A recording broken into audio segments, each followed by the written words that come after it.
Hi, everybody. My name is Kelsey Rettke. I am the editor of the Daily Chronicle, joined today by our DeKalb reporter, Megann Horstead, and a couple of candidates seeking seats on the DeKalb School Board. When we're going to give them each a chance to introduce themselves. So if we want to start with Jose, Jose, if you want to just tell us a little about yourself and why you're running.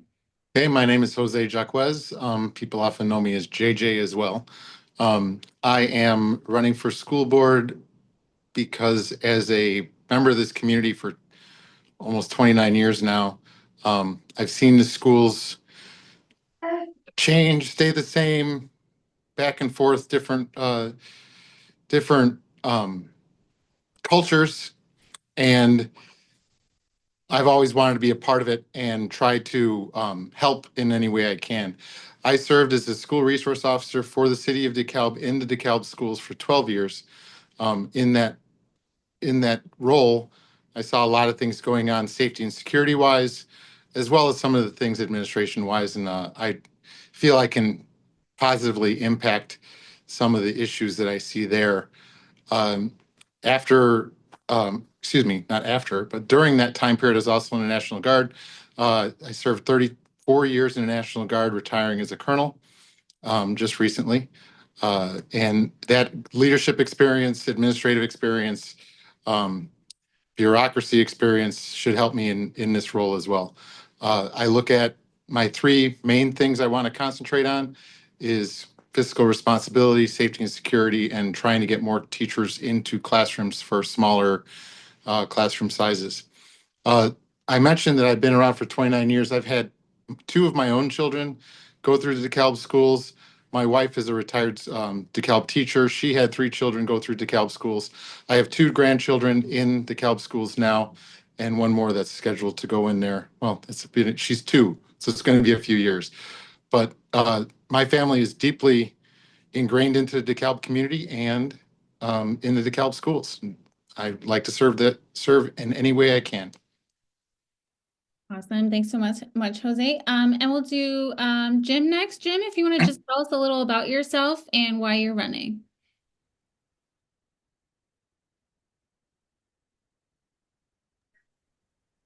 Well, let's see. I am running because Andy told me to. Pretty easy, no. But I'm running because I ran years ago and I was on several years ago. And I've kind of watched the deplorable condition that our schools have become and our class sizes and all that good fun stuff. Um, Local businessman, family guy, you know, uh, meeting today at the Northern Mansion. Um, I'm just here. I'm just trying to do what's best. And I think what's best is for me to go get my cape out of the closet once again and put it on and come back. And I told people I would come back if I decided it was time to come back. And I think it is. So there we go. That's about it. That's it for today. Thanks, Jim. And Twangie, if you want to go next, just tell us a little about yourself and why you're running. Hi, um, my name is pronounced Twangie, last name Smith, and I am just a community servant in general. That's what I found my life has been dedicated to um, over the past, how old am I, 50 plus years. Um, and I've always been a community oriented person. I am a proactive person. Um, my life is here in DeKalb with my family over the past 9 years. Um, my daughter, she went through um, grammar school, through middle school, through high school, and she recently graduated a couple years ago. My son, he graduated from DeKalb High a couple years beyond older than my daughter. And I just have to be a part of whatever community I'm living in to help make our community be the best that it can be. I've always been a keeper of our babies, the children, and I have to make sure that they get uh, a quality education and equitable education, a fair start, because we might be looking at the next United States president years from now, or doctors and lawyers and what have you. And so I need to learn more about how to make our school systems and our community function properly and what is needed. And I'm not big on um, arguments per se. I'm for resolutions and communication and cooperation. And so I am a college graduate. I got a bachelor's of science in communications, focusing on journalism. And from the moment I got it, it was kind of a bucket list thing because I've been what the world would call sickly most of my life. I'm on dialysis now. And so it's kind of a bucket list thing to get my bachelor's degree, and I got it. And as soon as I got it, I went and took a few more classes and certified to be a substitute teacher. And so I did that for over 7 years in the state of Illinois, all up and down the state of Illinois, from Southern Illinois until we got back up here to DeKalb, and of course in our district as well. And I see some areas that probably need tweaking and improvement when it comes to the teachers and assistant teachers' points of view. So I want to be there for them as well. And then I know that our homeowners' property taxes, you know, are very much linked to school board decision making. And so I'm here for my community. Thank you. You're welcome. You're up, Megan. Oh, sorry. You're I had to unmute myself. The next question goes first to Jim. What makes your personality suitable for the school board?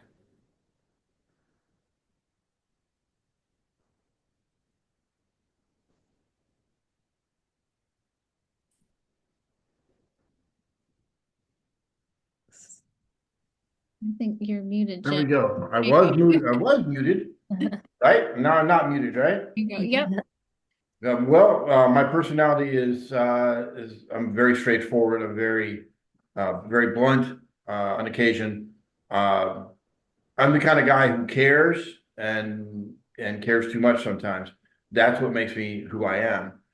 But I'm also the kind of person that cares. I'm also the kind of guy that cares, and it's kind of hard to explain. I'm the guy that will ignore everything around me to fix what's right, to fix what needs to be fixed. I don't ignore people. I do listen to folks. I listen any time of the day or night, pretty much. You ever want to pick up the phone and call? You want to come by and see me? Stop me on the road? Yeah, I'll stop in the middle of the street to talk to you if that's what it takes. But I'm also the guy that will ignore you just to get the job done, because I don't believe in holding your hand and telling you it's going to be all right, because it's not going to be all right. It will be all right when I help to make it all right, when me and people that I know will make it all right. But until that time, it's not going to be all right, and I'm not going to hold your hand and say it will. I won't lie to you. I won't give you any baloney. I'll just do my job, and I'll just do it much to the anger of people. Sometimes I will do the job that they don't want me to do. That's what being a school board member is all about. Doing the job that nobody wants to do and not getting paid for it. You do it because you love it. If you don't love it when you start, you will love it eventually. Thanks. Thank you. Is it Twangie? Yes, beautiful. It's pronounced Twangie. Twangie. Just like the number two, the Two. W is silent. So in my name, the W is silent. So it's pronounced Twangie. Twangie. Okay. Yes. All right. What makes your personality suitable for the school board? Well, I'm all about cooperation and communication and understanding each other and really having a meeting of the minds. Okay, that is who I am. Let's work things out so that we can get the job done. I believe I am more than approachable. Okay, thank you. You're welcome. Jose, same question. What makes your personality suitable for the school board? I started taking notes and Twangie got done so quick. Well, I'm a lifelong learner. I actually had a almost 20-year spread between when I got my bachelor's and when I got my master's. Um, Always interested in what's going on in life, in the circumstances around me, and I want to learn from it. If I go a day without learning anything, then it's kind of day wasted for me. So that's something, I'm interested in getting my feet on the ground in the board, start learning about exactly what's going on, what the problems are, what the issues are that I don't know about. I want to learn how they're trying to solve the problems. Is the most effective way to do that? And that's something I really like. I like to dig my teeth into. I love problem solving. As a member of the military and as a police officer, one of the things you had to learn is when you're in charge, you take charge. When you're not, you don't. So sometimes it's okay to take a step back, listen to a conversation, learn from it, and develop a question rather than just asking questions to be a question asker. So I think, knowing you when you're not the smartest person in the room and try to get smarter is something that I'm pretty experienced in understanding when those two situations happen. And I like to think that I'm able to handle those situations well and in a way that I'm more seen as more cooperative than I am trying to take charge. Thank you. All right, we're gonna go into our next question. We'll do Jim first for this one, Jim. What do you think is the greatest barrier to student success in DeKalb schools, and how would you address it? How about that? How about that time? One more time with that question, please, Kelsey. What do you think is the greatest barrier to student success in DeKalb schools, and how would you address it?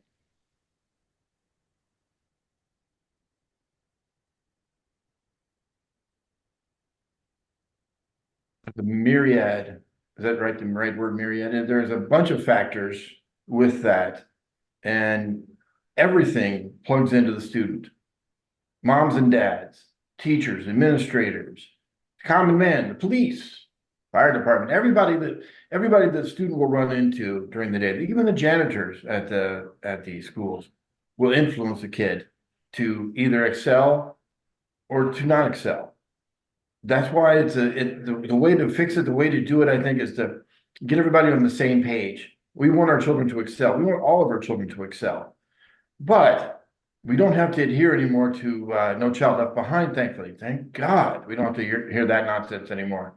Because during that time, not every kid, and still today, not every kid is meant for college. Not every kid is meant to get degrees. I always say the world needs ditch diggers too, and it does. The world needs welders, electricians, carpenters. We need to push our kids, or not push them, whichever way they want to go. If they want to go to work with their hands as a mechanic, as a diesel mechanic, let them go learn to be a diesel mechanic. If the kid wants to join the service, let them go join the service. It's an admirable quality to be able to do that. But if they want to go to college and waste their time and, quite frankly, smoke a lot of dope, that's what they're going to end up doing, and that's going to be their downfall. Because a lot of kids that I've seen, and I've worked with kids in Northern for many, many years, that do not belong in college, period. They just can't get along. And when they end up going home and figuring something out, it's a shame, though, really, that we're not trying to push the trades. That's one thing we need to get back in our schools is the trades. Shop class, electrics, welding, everything that we can get it back in the schools. I remember when we built the DeKalb School, we didn't have a place for those things. I hope we can get those things. We did build it for those things, but I hope we can get ourselves back to those kinds of things. Thank you. Thanks, Jim. And Jose, same question to you. What do you think is the greatest barrier to DeKalb student success, and how would you address it? Well, the greatest barrier is class size. It affects a few different things, but having 28 plus students in a class starting in elementary school is something that's just not conducive to learning. It's not conducive to having students be able to express themselves. It's not conducive to having a safe culture. And students need to feel safe in order to learn properly, in order to participate. If you have 28 kids in the class, yeah, you may know them all, but do you really know them all? And I'm talking about student to student perspective. And then that rolls into being uncomfortable to answer a question because you don't know if the person who you're answering a question to, or excuse me, the person next to you and you're answering that question, they might make fun of you because you're wrong. They might not like your answer, and then all of a sudden in the schoolyard something bad is going on. So those friendships are more integral in a student's success, and it's hard to do with 28 kids in the classroom and in the middle school, the large teams that they have. That also runs into more teachers and more effective assistants. Our assistants are working hard. They are hard workers for very little money. I think we could probably get more of them if we paid them a little bit more. That's like one of the only things I really think that we're not spending money appropriately on. Enough money, excuse me. We're spending a lot of money inappropriately, but that's a different conversation. And the more teachers, the smaller class sizes, the safer they'll feel, and the more they'll be able to sit back, relax, and learn. Thank you. And Twangie, same question to you. What do you think is the greatest barrier to DeKalb student success, and how would you address it? Um, I as well think that it's kind of multifaceted what the barriers are, and the students, of course, are individuals and individual learners, and being able to, as Jose said, have more adult bodies, teachers assistants in the classroom is going to help identify what those barriers are in the classroom.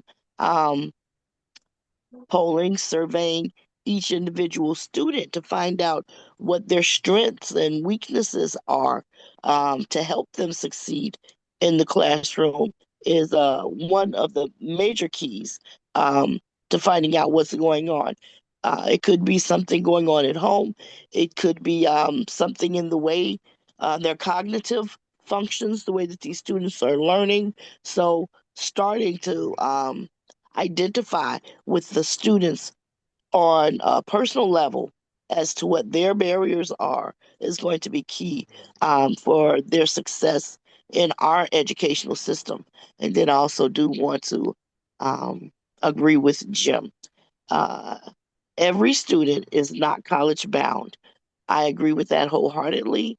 I had a huge post on my personal page a couple months back, um, because my daughter is very artistic. And right now, college is not the thing for her. Um, she is a young entrepreneur, in her own right. And I'm just going to leave it there. Okay, thanks for that. Jose, this question goes to you first up. In your opinion, is the district prioritizing spending in the correct areas? Where would you want the dollars to go if elected? Okay, I'm writing this down just in case I forget. I got to look down again. We can remind you, No, by the way, if you need us that's- to repeat a question, just holler. appreciate it. Thank you. No, I do not think the district is prioritizing spending properly. We're having way too much spending away from the students. The primary thing that our job as board members, but also the administration's job, the principal's jobs, all the way down to the janitor, is to make a learning environment proper for the students. So where the money should go, the first thing is our teachers and teachers assistants getting paid properly. Do they have the equipment they need? Do they have the classroom, facilities that they're supposed to have? Are the textbooks and the Chromebooks, all the technology in the classroom, is that up to the standard it needs to be? And we need to be worrying about that before we're worrying about, for example, having a backup superintendent doing the superintendent's job. That's just it. We're looking at trying to spend money just to spend money, and it should be focused on teaching, on the students, because that's what we're here for, is to produce lifelong learners, to produce college graduates, to produce trade school graduates, entrepreneurs, everything that's already been said earlier. That's the job of the school district, both elementary and secondary, is to get them prepared. And if we're not spending money directly in that mission, we're wasting it. Thank you. Jane, same question. In your opinion, is the district prioritizing spending in the correct areas? Where would you want the dollars to go if elected? Am I on? Yeah. Oh, I am on. Okay, thanks. I never know if I'm muted or not muted, so excuse me for that, but I don't know half the time. I can't tell. I just sit here quietly anyway, so I don't make any noise. Woo, that's a big one. I don't know where the budget's at. I don't know what's going on, but I was appalled by $151 million a year. $151 million a year. When I left the board in 2011, I think we were only like 60, 70 million per year and a balanced budget. We knew that there was some downfall coming, but boy, did it ever. 151 million is just, I don't know what they're spending the money on, but okay, let's pretend I don't know, and I don't know, but I'll be getting up to par pretty soon. I think that we should reevaluate how we spend our money on administration, how we spend our money on. You really can't on teachers as much, but we definitely need to reevaluate. It's always been a problem with the assistants and the secretaries not getting enough money, and they're doing all the work. I shouldn't say that. They're not doing all the work, but they're doing their job. And their job is much more difficult, I think, sometimes because they're not getting paid like they should be. I've always been an advocate to take care of paraprofessionals and secretaries. But I think that we're not allocating our money just right. I am going to say it. I don't think we should have built a new school without a referendum. I think that was a big mistake. We spent whatever money that they're allocated for that, whatever 30 million they allocated for that. But they could have waited and spent that 30 million they should have explored a better way to spend it and then ran the referendum and got the community behind a new school, because the next school we build is going to have to be a referendum school, which is fine. I'm not opposed to building schools, but let the community decide. Let the community tell you how to spend your money. It's up to a board member to spend it. We are the community. We are the people. But it's also up to our community to tell us how to do it. What do they want? When we passed a referendum finally years ago, it passed by, I think, 65% of the people in DeKalb wanted that referendum passed. 105 million. We built a high school, we built a grade school. Done, out the door. It's not that easy, of course, but that's what we did. But people that were angry about it, they still accepted it because the majority of the community said to do it.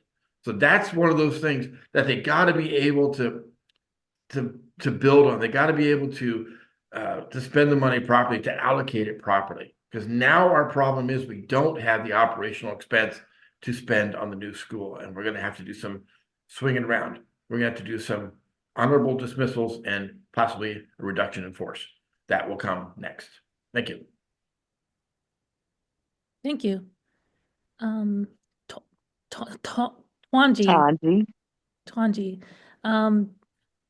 The question is, where am I? In your opinion, is the district's prioritizing spending in the correct areas? Where would you want the dollars to go if elected? Well, it's been said over and over again since the beginning of the election. I'm sorry, of the running for candidacy, that the student to teacher ratio is not right, that is unfair. And if more bodies, more teachers' assistants are needed in the classrooms, then no, the money is not going there. And that's where I would start to put the money. It was also mentioned at the forum that our district has one of the highest budgets, but yet our students have lower test scores.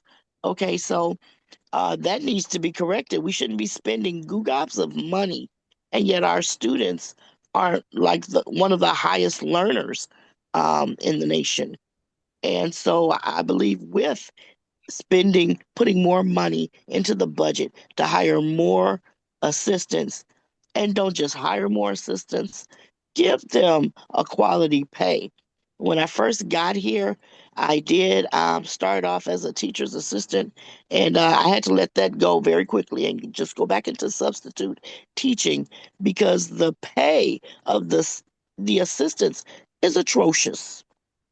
And that really is not right, not fair. The assistants do work hard. The teachers work hard, and I believe the assistants work just as hard. So they need fair and equitable pay, and we need more assistants to help give those students um, a better chance at learning. They need that individual attention that they can get more of if you had more assistants in the classroom as well. Thank you. You're welcome. All right, we're gonna move on to our next question. So I want to talk a little about, and actually, Twangie, you just mentioned test scores. I want to talk a little about that. So, as you guys probably know, the Illinois report card releases data every fall. Usually, that data reflects like the previous school year, and we have comparatives often. You know, our district proficiencies compared to like the state average. So according to the most recent data, DeKalb schools are below the state average for proficiency in math, science, and reading. The data shows that the district's reading and science proficiencies have trended up in the previous years, but math proficiency district-wide has remained relatively unchanged since 2022, it looks like. So the question, and Jim, we'll do you first on this one. If elected, what specific ideas do you have to improve academic achievement? Well, as we've already stated, we have to look at class size. That's going to be relieved some with the new elementary school, but also I'm going to cut down. I heard like 2 kids per classroom per out in the district. That's not enough. If you got 28 kids in a 3rd grade classroom or thereabouts, you're doing it wrong, because we should only have 16 children from kindergarten through 3rd grade. That's the first part of it. That's the recommendation anyway. Yes, I've seen the scores. I had not saw this. Let me try that again. I had not seen the scores. That's a good one. I had not seen the scores until recently, until we were in our last meeting, and I am appalled by these scores for our district.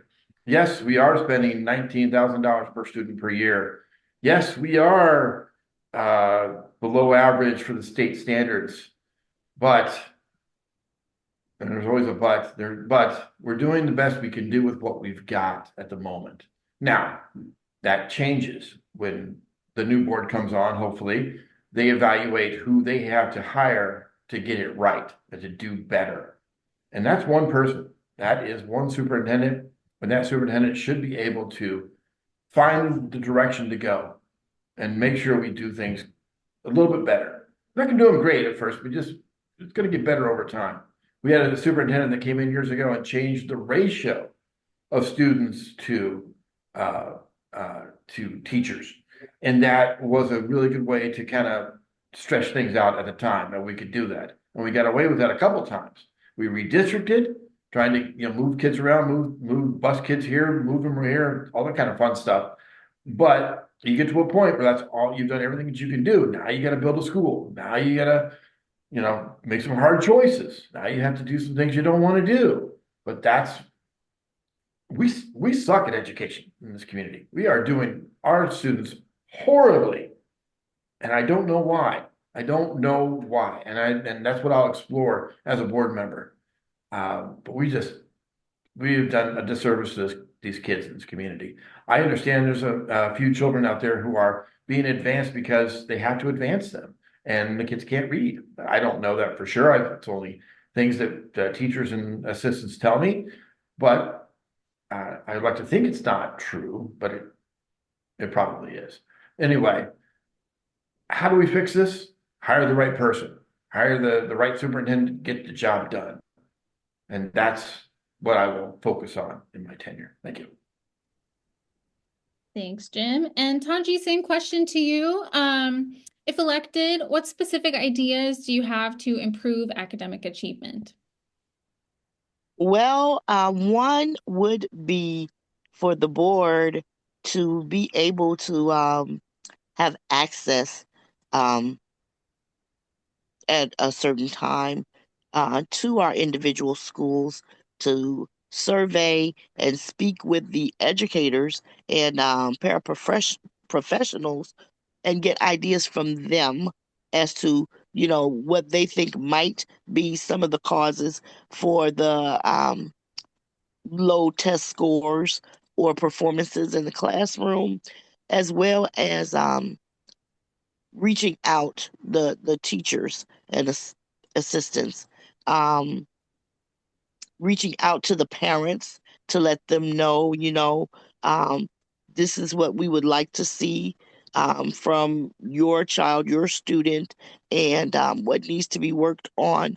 Because if the parents are aware that, oh, my child is lacking in this area, I think they'll kick in and they'll also help the child, help encourage the child to help improve their classroom performance and test scores, as well as in the schools themselves having, I don't know, small fun things like academic bowls that the students can compete and challenge each other, which also challenges themselves. So I would start there, but getting ideas, from our educational community, all right, is someplace that I think would be a great and inspiring start.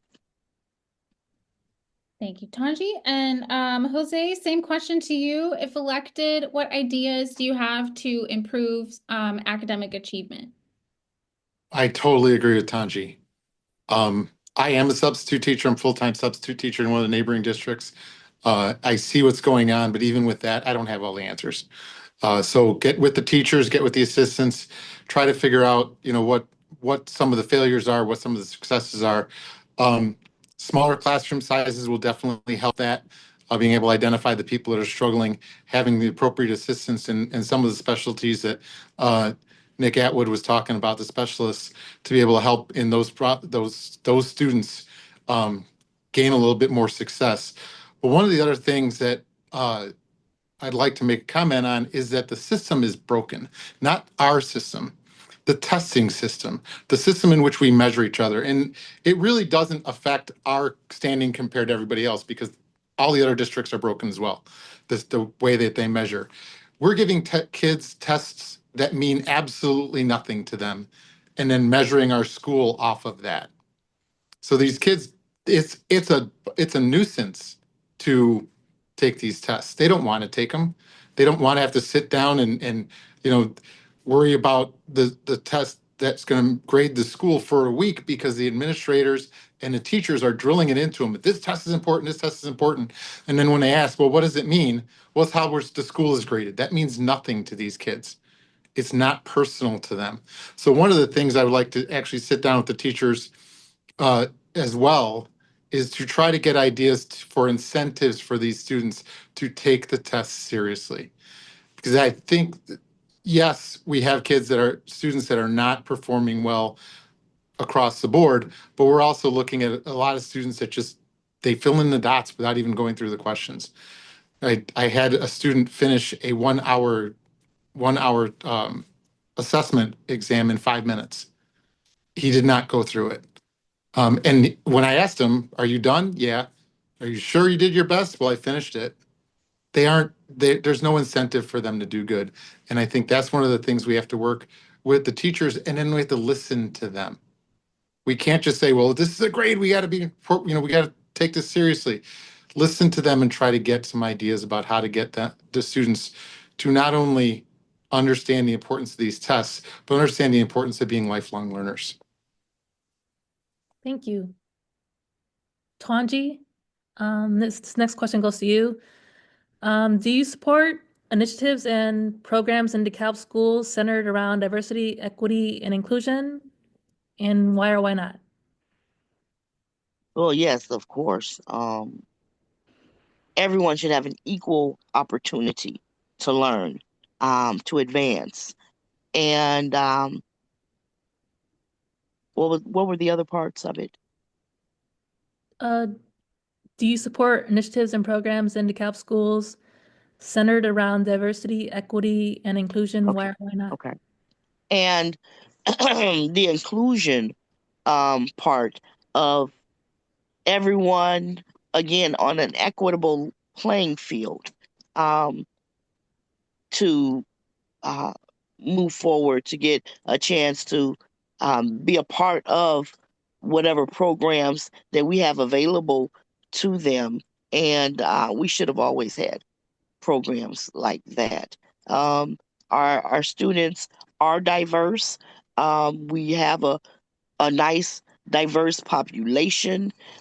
So we need programs for students who are English learners, um, to help them uh, come up to the same speed as native English learners, and students who have challenges, cognitive challenges, physical challenges.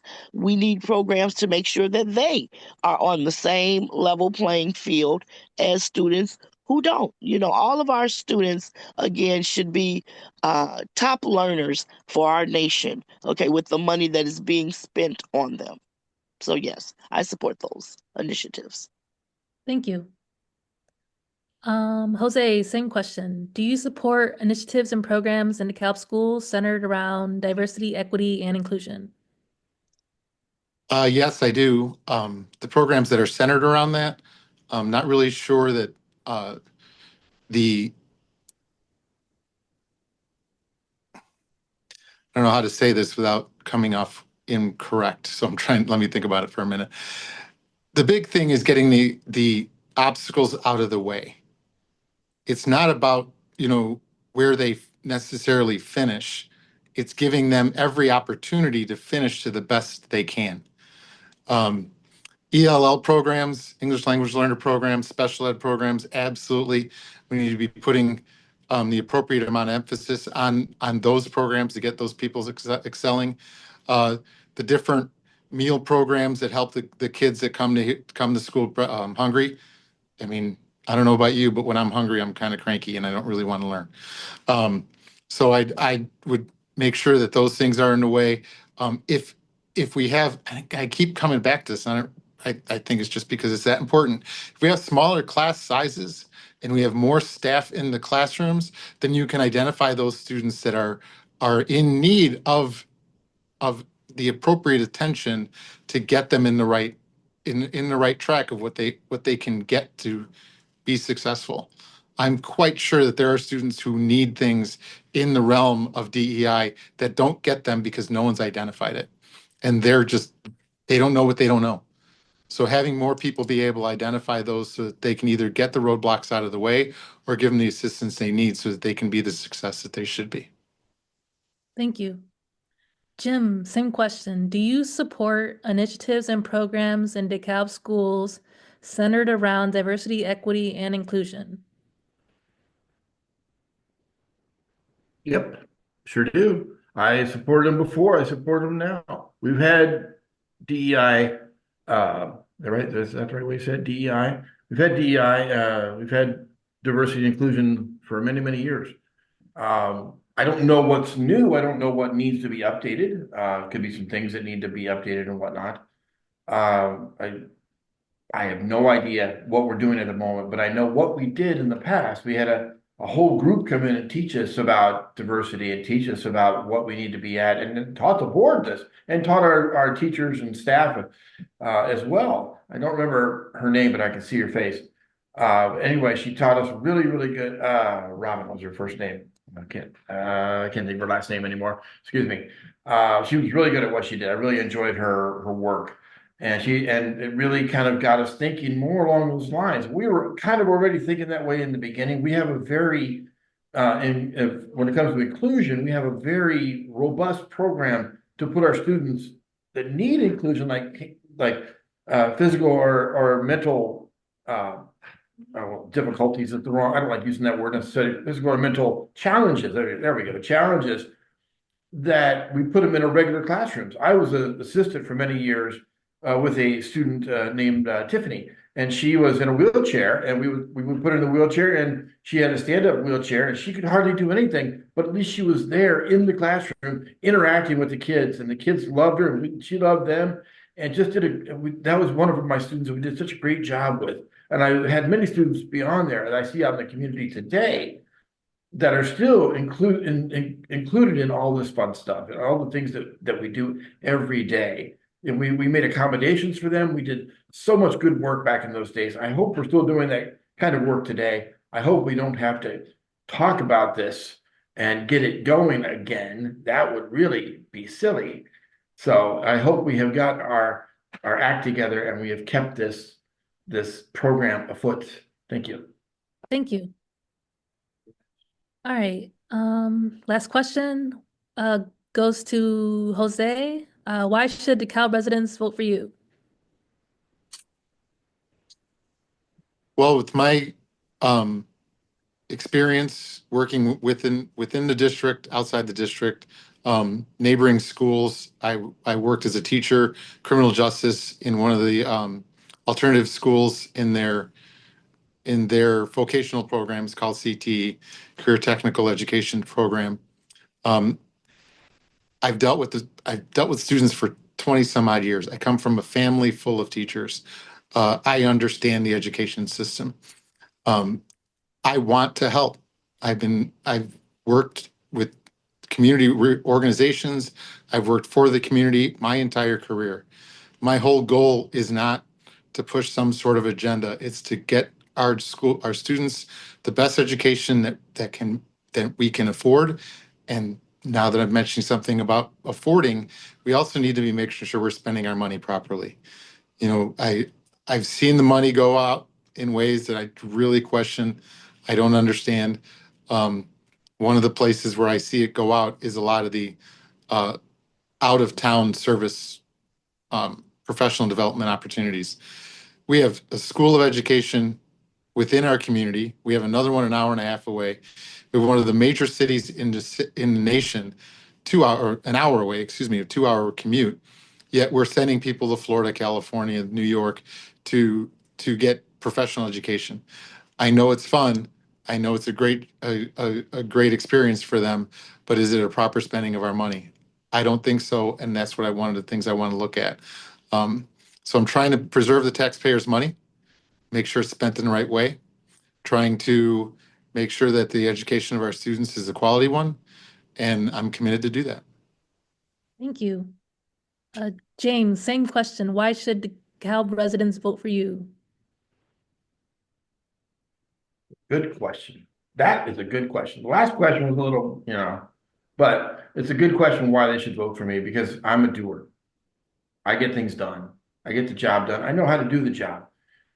When you're hiring someone, do you hire someone with experience when you need experience, or do you hire someone with no experience and try to teach them? I've faced up to that one a couple of times. When it comes to staff, when it comes to even being on the board earlier, I faced up to that one because it was, if you want a superintendent that you have to teach, okay, they're out there and you'll get them real cheap, and you can teach them. And with a good board can teach them what to do. Can teach them how to do it. I've seen it before. I'll see it again. But if you want someone with experience, you hire experience. You vote for experience. If you want somebody that knows what they're doing, has done it before, knows the pitfalls of doing it, and still comes back for more. Being on the board is not a glamorous job. It is a thankless, task-filled job. It is, no one will thank you. Everyone will pretty much spit in your face because they don't get what they want. But the thing is with me, they're going to get what they want, but they don't know it. And sometimes they don't need to know how they're getting it. You don't need to know how the sausage is made, as the old saying goes. But you do need to know. You do need to know that it will get made. And that's the thing. And you need someone with experience. The reason I say a lot of experience and stuff like that is the same reason we hired Bill Nicholas at the city of DeKalb. Now, I'm not a big fan of Bill's most days, but he does the job and he's very experienced in it. But that's why we hired him, because he had experience. And that's why he's doing what he does for the city of DeKalb, because he has experience. And we may not like the way he's doing it, but it's the way it gets things done. Bill and I are a lot alike in that respect. But I myself know what to do. I've been there before, and I'm willing to come back and do it again for some odd reason. Thank you. Thank you. Twangie, same question. Why should DeKalb residents vote for you? I am here for our DeKalb School District. I am here for our DeKalb student body. I am here for our taxpayers. Every aspect that embodies being a school board member, I am here to learn what needs to be done and to help our board do it. I will fight hard, figuratively speaking, to make sure that we correct things that need attention and bring our board up, help bring our board up to par. I know that the quality of my work and membership as a school board member will show, and that the board and the community and the school district will love me and will, if I am hired, will vote for me again. So voting for me, and I should have said if I am elected, not hired, voting for me will be nothing but an asset towards our district. Thank you. All right. Well, thank you guys. I feel like you guys made good time. I didn't have to interrupt anybody. Just want to say again, thank you guys so much for your time this evening. We hope that the voters find this helpful. Just a couple reminders for people who will view this.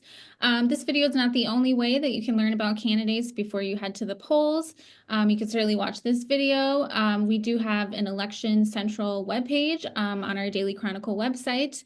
The URL is www.shawlocal.com/daily-chronicle/election. We also just this past week published our 2025 Daily Chronicle Voters Guide. And so that's sort of like a one-stop shop. You can, again, go online, click read more about these candidates that are here, read their questionnaires, watch a video, listen to podcasts that we have for other races on your ballot. And Election Day is April 1st. You can already vote. Early voting is underway if you want to do it that way. And we hope that you find this informative. Thanks so much for joining us tonight.